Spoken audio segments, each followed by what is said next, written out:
सोचिए, दुनिया की सबसे बड़ी फैक्ट्री मतलब चीन एक पूरे के पूरे महाद्वीप के लिए अपने दरवाजे खोल दे, और वो भी बिना किसी एंट्री फीस के। जी हाँ, बीजिंग से एक ऐसी ही घोषणा हुई है जो ग्लोबल ट्रेड के सारे नियम कानून हमेशा के लिए बदल सकती है।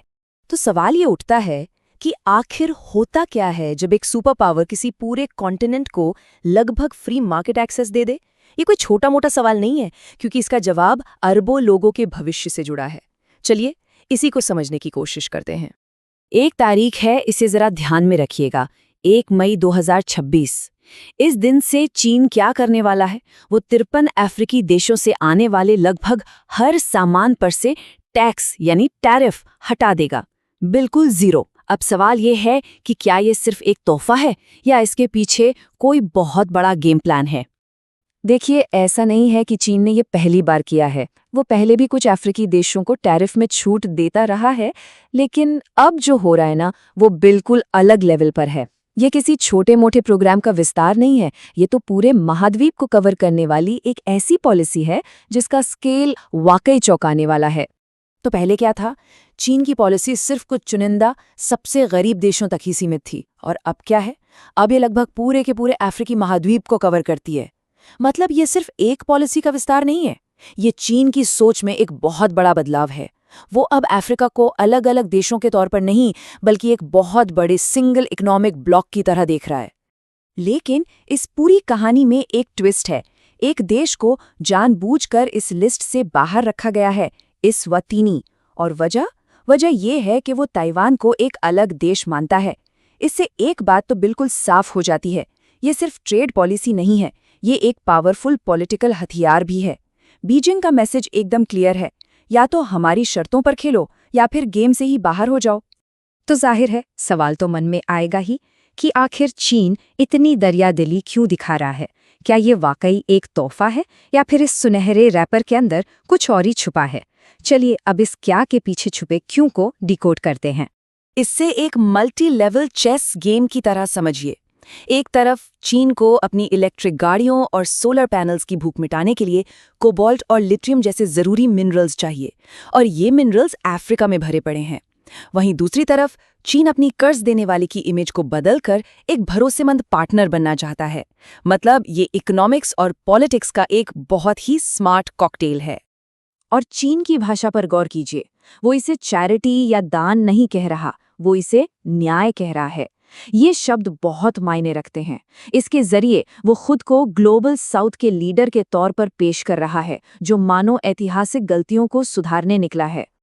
और इस पूरी कहानी में सबसे दिलचस्प है टाइमिंग। जरा देखिए, अमेरिका का अफ्रीका के साथ जो ट्रेड एग्रीमेंट है AGOA, उसका भविष्य अधर में लटका है।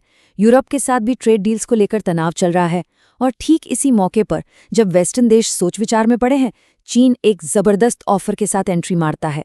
ये कोई इत्तेफाक नहीं है, ये एक बहुत ही कैलकुलेटेड स्ट्रैटेजी है। तो इस सब के बीच अफ्रीका आज एक दौराहे पे खड़ा है। एक रास्ता है जबरदस्त इकोनॉमिक ग्रोथ का, एक सुनहरा मौका, लेकिन दूसरे रास्ते पे एक नए किस्म की गुलामी, एक नई निर्भरता का खतरा भी है। सवाल यह है कि क्या इस सुनहरे मौके की कोई छिपी हुई कीमत भी चुकानी पड़ेगी? एक आंकड़ा देखते हैं, करीब 60 अरब डॉलर। ये वो रकम है जो चीन ने सिर्फ 8 महीनों में अफ्रीका को सामान बेचकर ज्यादा कमाए। मतलब ये ट्रेड एक तरफा है, और यही वो सबसे बड़ी चिंता है जो इस नई डील के दिल में बैठी है। अब इन दो बार्स को देखिए। लेफ्ट वाला बार जो चीन से अफ्रीका आने वाले माल को दिखाता है, राइट वाले बार से कहीं ज्यादा ऊंचा है। मतलब एकदम साफ है, चीन अफ्रीका को अपने बने बनाए माल के लिए एक बड़े बाजार की तरह इस्तेमाल कर रहा है, और बदले में वहां से लेके आ रहा है ज्यादातर कच्चा माल। तो अफ्रीका चीन को बेच क्या रहा है? कच्चा तेल, कॉपर, आयरन ओर, सब रॉ मटेरियल। ये पैटर्न कुछ जाना पहचाना सा नहीं लगता? सदियों से यही तो होता आया है। एक महाद्वीप जो अपने प्राकृतिक संसाधन बाहर भेजता है और बना बनाया सामान खरीदता है। असली डर यही है कि ये नई पॉलिसी कहीं इस पुरानी कॉलोनियल सोच वाली व्यवस्था को 21वीं सदी में और ज्यादा पक्का न कर दे। देखिए, टैक्स हटाना तो बस दरवाजा खोलने जैसा है, लेकिन इसका ये मतलब नहीं कि अंदर जाना आसान हो गया। अफ्रीकी एक्सपोर्टर्स के सामने अभी भी कई बड़ी दीवारें हैं, जैसे चीन के कड़े नियम कानून, लॉजिस्टिक्स के दिक्कतें और सबसे बढ़कर मार्केट में पहले से मौजूद सस्ते चीनी सामान से मुकाबला।